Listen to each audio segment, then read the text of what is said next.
Hello friends, मैं हूं मिहिल व्यास और स्वागत है आप लोगों का मेरी इस यूट्यूब चैनल के अंदर जिसका नाम है प्रोग्रामिंग कॉन्सेप्ट बाय मिहिल व्यास।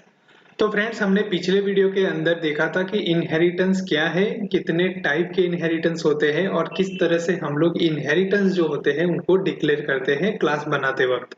इनहेरिटेंस का मतलब ये होता है कि एक क्लास में से दूसरा क्लास हम लोग कैसे बनाते हैं। ओके, तो वो चीज हमने देख ली थी। जो लोग पहली बार ये वीडियो देखने के लिए आए हैं उनको अगर इनहेरिटेंस के बारे में नहीं पता तो प्रीवियस वीडियो है मेरा इनहेरिटेंस के ऊपर, वो देख सकते हैं। और थियोरेटिकल एग्जांपल के साथ अगर आपको कॉन्सेप्ट समझना है तो उप्स कॉन्सेप्ट की जो मेरी सीरीज है जिसमें थियोरेटिकल रियल वर्ल्ड एग्जांपल के साथ मैंने एक्सप्लेन किया है, तो वो भी आप एक बार जाके देख सकते हो। वीडियो के आखिर में आपको वो प्लेलिस्ट की लिंक मिल जाएगी, तो वीडियो को पूरा जरूर देखिएगा फ्रेंड्स। तो हम लोग चलते हैं इनहेरिटेंस जो देख लिए थे उसके ऊपर कि किस तरह से हम लोग एक क्लास में से दूसरा क्लास बनाते हैं और फिर उसकी प्रॉपर्टीज को एक्सेस करते हैं। लेकिन जब प्रॉपर्टीज को एक्सेस करते हैं उनसे पहले हमें एक चीज और सीखनी है यहाँ पे कि किस तरह से पेरेंट और चाइल्ड क्लास जो होते हैं वो वर्कआउट करते हैं इस केस के अंदर और इस कॉन्सेप्ट के अंदर। तो आज हम लोग वो देखने वाले हैं फ्रेंड्स। चलिए हम चलते हैं हमारे डेवलपर के पास, मतलब जो भी हमारी कहानी थी उसका जो डेवलपर था, जो कहानी मैंने बनाई है विजुअलाइज करवाने के लिए ताकि अच्छे से आपको समझ में आए कॉन्सेप्ट, उसके लिए। तो जो पहली बार वीडियो देख रहे हैं उनको ये नहीं पता चलेगा कि ये कहानी क्या है, क्या कुछ कहानी नहीं है, सिर्फ एक डेवलपर हमने विजुअलाइज किया है कि जिसको कुछ प्रॉब्लम आ रही है और वो एक्मा वालों से सॉल्यूशन ले रहा है और एक्मा वाले उनको बता रहे हैं कि किस तरह से इंट्रोड्यूस किया जावास्क्रिप्ट के अंदर उन लोगों ने नए नए कॉन्सेप्ट और किस तरह से फ्रंट एंड टेक्नोलॉजी में वो सारे काम करेंगे। तो हमारा डेवलपर कहता है कि इनहेरिटेंस जो है वो तो हम समझ गए। चलिए, मतलब ये कि यहाँ पे एक मैं क्लास बनाता हूँ जिसका नाम लिखता हूँ मैं यहाँ पे पेरेंट क्लास। ये हो गया मेरा पेरेंट क्लास। चलिए, अब मुझे पेरेंट क्लास में से एक चाइल्ड क्लास बनाना है, वो भी मैं यहाँ पे बनाऊंगा चाइल्ड क्लास। अब एक्सटेंड कीवर्ड का इस्तेमाल करेंगे पेरेंट क्लास को एक्सटेंड करवाने के लिए। तो ये चीज हमारी हो गई है, यहाँ तक भी क्लियर। अब हमारी बात यहाँ पे आती है कि ये जो चाइल्ड क्लास है ये अब पेरेंट क्लास में से बना है, तो जाहिर सी बात है हमें ऑब्जेक्ट अगर बनाना है तो मैं कैसे बनाऊंगा ऑब्जेक्ट। चाइल्ड ऑब्जेक्ट मैं यहाँ पे क्रिएट करूंगा और न्यू करके मैं यहाँ पे चाइल्ड क्लास का जो ऑब्जेक्ट है उसको यहाँ पे ऐसे बना दूंगा। तो ये मेरा चाइल्ड क्लास का ऑब्जेक्ट यहाँ पे बन चुका है। ठीक उसी तरह से मैं यहाँ पे भी एक काम करता हूँ, पेरेंट क्लास का जो ऑब्जेक्ट है वो यहाँ पे बना देता हूँ न्यू करके यहाँ पे पेरेंट क्लास। ये हमारा पेरेंट क्लास का ऑब्जेक्ट हो गया। ये वेरिएबल जो है उसको हम लोग ऑब्जेक्ट कर देते हैं ताकि कंफ्लिक्ट ना हो। चलिए, ये चीज यहाँ तक हो गई। हमारा डेवलपर कहता है ये तो मैं समझ गया हूँ, चलो पेरेंट क्लास हो गया चाइल्ड क्लास हो गया, दोनों के ऑब्जेक्ट बना दिए। चलिए, यहाँ तक तो क्लियर। अब ओके, तो अब हमें करना है कि एक कंस्ट्रक्टर बनाना है हमें, तो हम लोग पेरेंट क्लास में एक कंस्ट्रक्टर यहाँ पे बना देंगे। चलिए, तो ये हो गया हमारा कंस्ट्रक्टर। अब कंस्ट्रक्टर में हम लोग कुछ वैल्यू पास कर सकते हैं या कुछ भी हम लोग यहाँ पे डाल सकते हैं। तो यहाँ पे कंस्ट्रक्टर हमने बनाया, ये ऐसे नहीं आएगा, इस तरह से हम लोग कंस्ट्रक्टर बनाएंगे क्योंकि कंस्ट्रक्टर एक खुद फंक्शन बन जाएगा हमारा क्लास का। जब भी हमारा ऑब्जेक्ट क्रिएट होगा कंस्ट्रक्टर कॉल हो जाएगा। अब मैं यहाँ पे कंसोल करके कुछ प्रिंट करवाता हूँ और यहाँ पे लिखेंगे पेरेंट कंस्ट्रक्टर कॉलिंग। यहाँ पे मैं इस तरह से लिख दूंगा पेरेंट कंस्ट्रक्टर कॉलिंग। तो ये हो गया। सेम चीज मुझे चाइल्ड में बनानी है, तो इसको यहाँ से उठाऊंगा, कॉपी पेस्ट करेंगे हम लोग और पेरेंट की जगह पे मैं कर दूंगा यहाँ पे चाइल्ड कंस्ट्रक्टर कॉलिंग। ठीक है, ये दोनों चीजें हो गई हमारी। अब हम लोग एक काम करते हैं, यहाँ पे चलेंगे ब्राउजर में और पेज को मैं रिफ्रेश करवाऊंगा।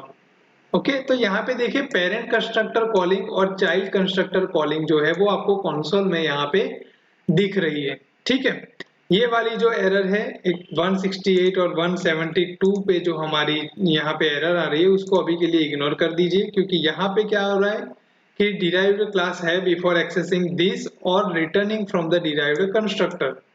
ओके, अनकॉट रेफरेंस एरर मतलब मस्ट कॉल सुपर कंस्ट्रक्टर इन डिराइव्ड क्लास। ओके, अब इसके लिए हम बताने वाले हैं कि कैसे काम करेगा। तो हमारा डेवलपर जो होता है वो ये कहता है कि मान लीजिए कि हमारा पेरेंट क्लास में भी एक कंस्ट्रक्टर है और चाइल्ड क्लास में भी कंस्ट्रक्टर है। जब मैंने पेरेंट क्लास का यहाँ पे ऑब्जेक्ट कॉल किया है तो रूल क्या कहता है कि कोई भी क्लास का ऑब्जेक्ट बनाओगे तो सबसे पहले कंस्ट्रक्टर आपका कॉल करेगा। मतलब ये लाइन आपका कंस्ट्रक्टर जो है उसको कॉल यहाँ पे करेगी। तो यहाँ पे हमारा पहला आउटपुट पेरेंट कंस्ट्रक्टर कॉलिंग आ रहा है, वो सही आ रहा है, ठीक है। फिर मैंने चाइल्ड क्लास का कंस्ट्रक्टर यहाँ पे कॉल करवाया है। अब चाइल्ड क्लास का जो मैंने ऑब्जेक्ट है वो यहाँ पे कॉल करवाया, तो ये उसका कंस्ट्रक्टर कॉल करेगा यहाँ पे, जाहिर सी बात है। तो इसका कंस्ट्रक्टर हमें मिल गया चाइल्ड कंस्ट्रक्टर कॉलिंग। अब यहाँ पे ये एरर आई, तो डेवलपर ये कहता है एक्मा वालों से कि मैंने चाइल्ड क्लास बनाया है पेरेंट क्लास में से। अब देखो पेरेंट क्लास की जो ऑब्जेक्ट लाइन है, डेवलपर बोलता है कि मैं हटा देता हूँ, मुझे ये लाइन नहीं चाहिए, मैं सिर्फ चाइल्ड का ऑब्जेक्ट बनाऊंगा। अब मैं रिफ्रेश करता हूँ पेज, तो देखिए क्या होगा, पेरेंट कंस्ट्रक्टर कॉलिंग था वो हट गया। क्यों? क्योंकि हमने पेरेंट वाला जो ऑब्जेक्ट क्रिएट किया था उसको हटा दिया है, तो अब उसका कंस्ट्रक्टर तो कॉल होगा नहीं। तो हमारा डेवलपर ये कहता है कि मेरा कंस्ट्रक्टर पेरेंट में भी है और चाइल्ड में भी है। जो चाइल्ड क्लास है मैंने उसका ऑब्जेक्ट बनाया है। अब चाइल्ड क्लास जो है वो किस में से एक्सटेंड हुआ है, पेरेंट क्लास में से। तो मेरा पेरेंट क्लास का कंस्ट्रक्टर क्यों कॉल नहीं हुआ जब मैंने चाइल्ड क्लास का बनाया तब। तो यहाँ पे आज का हमारा टॉपिक होने वाला है सुपर कीवर्ड। सुपर मेथड बोलो, सुपर कीवर्ड बोलो, वो यहाँ पे अब हमारे पिक्चर में आएगा, जो कि यहाँ पे एरर में भी दिखा रहा है, ठीक है। इसका मतलब भी मैं बाद में समझाता हूँ, जब हमारा सुपर कीवर्ड हम लोग लिख देंगे तब मैं आपको एक्सप्लेन करूंगा। तो यहाँ पे जब आपके पास ऐसी सिचुएशन आती है कि आपके पास पेरेंट क्लास है और चाइल्ड क्लास है, दोनों के अंदर कंस्ट्रक्टर है, तब आप कैसे काम करोगे इनहेरिटेंस के अंदर।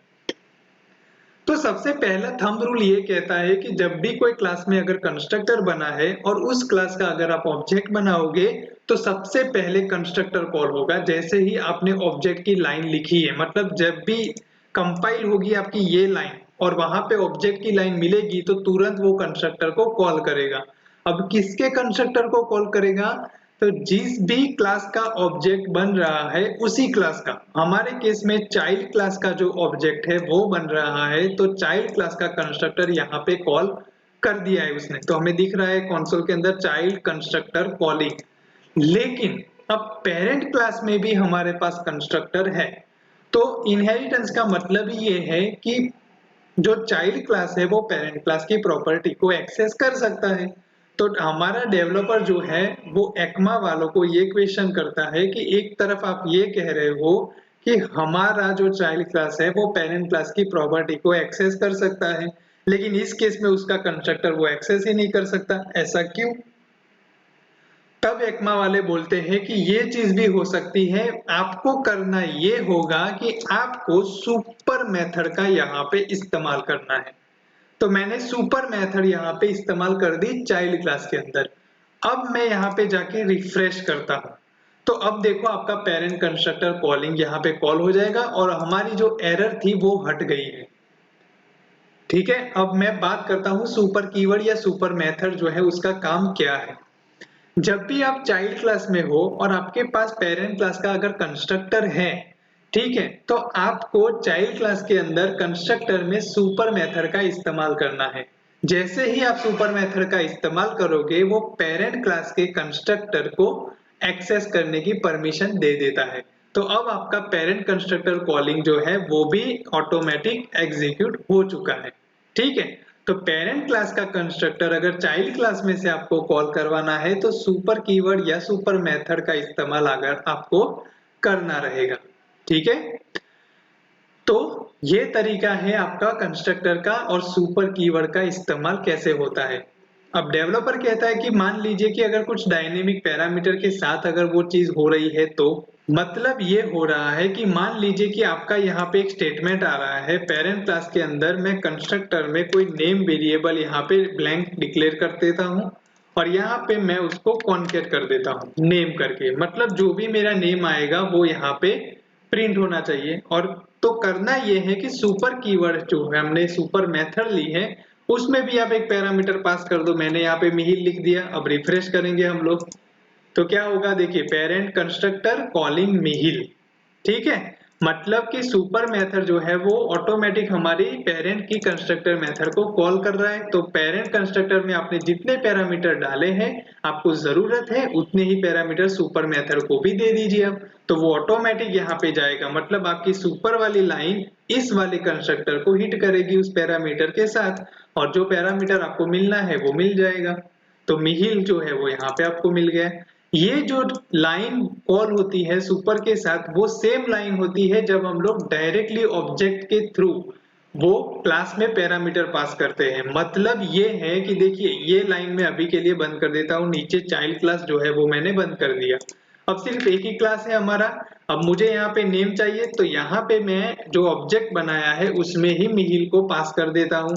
रिफ्रेश करेंगे हम लोग यहाँ पे, तो देखिए मिहिल आ गया, हमारा कॉल हो रहा है। तो जब सिंगल क्लास है, उसमें कंस्ट्रक्टर है और उसमें भी आपको पैरामीटर चाहिए, तो जैसे ही आप ऑब्जेक्ट बनाते हो तो उसी वक्त आप उस क्लास में पैरामीटर डाल दो, तो वो सीधा कंस्ट्रक्टर में जाएंगे, कंस्ट्रक्टर रीड करेगा और वो पैरामीटर आप इस्तेमाल कर सकते हो। यही तरीका इनहेरिटेंस में चलता है, लेकिन फर्क इतना है कि वो सुपर मेथड के थ्रू वर्क करेगा, बाकी आपको नॉर्मल जो केस है उसमें वो वर्क नहीं करेगा। तो सुपर कीवर्ड का आपको ध्यान रखना है कि जब भी पेरेंट का कंस्ट्रक्टर कॉल हो जाए तो सुपर कीवर्ड का इस्तेमाल करना है। अब डेवलपर कहता है कि मान लीजिए कि पेरेंट क्लास में कंस्ट्रक्टर है ही नहीं मेरा, तो और सुपर कीवर्ड मैंने लिखा हुआ है, तो रिफ्रेश करेंगे तो देखते हैं क्या होगा। कुछ नहीं होगा, क्योंकि सुपर मेथड जो है वो कंस्ट्रक्टर को कॉल करेगी, कंस्ट्रक्टर है नहीं तो कुछ भी रिटर्न नहीं करेगा। अब सुपर जो है उसको भी निकाल देते हैं, तो एज यूजुअल जो हमारा चाइल्ड क्लास का कंस्ट्रक्टर है वही कॉल होगा। लेकिन एक एरर भी आएगी कि आपका जो डिराइव्ड क्लास है, जो चाइल्ड क्लास है, वो पेरेंट क्लास में से बना हुआ है। तो अगर कुछ भी प्रॉपर्टीज या उसका कॉल करवाना है तो सुपर मेथड का इस्तेमाल आपको करना पड़ेगा, तो वो आपको एरर जनरेट करके दे देगा।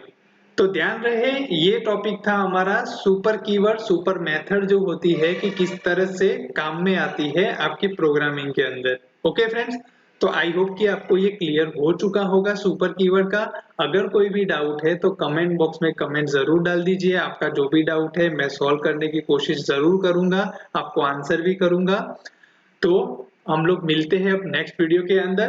प्लीज अगर आपको ये कंटेंट अच्छा लगता है मेरी वीडियो का, तो लाइक शेयर और सब्सक्राइब जरूर करें। मेरी चैनल को सब्सक्राइब खास करके करें, क्योंकि हम लोग रिएक्ट पे मूव होने वाले हैं बहुत जल्द। अब 2 या 3 वीडियो आएंगे ECMAScript के अंदर, उसके बाद हम लोग रिएक्ट स्टार्ट जरूर कर देंगे।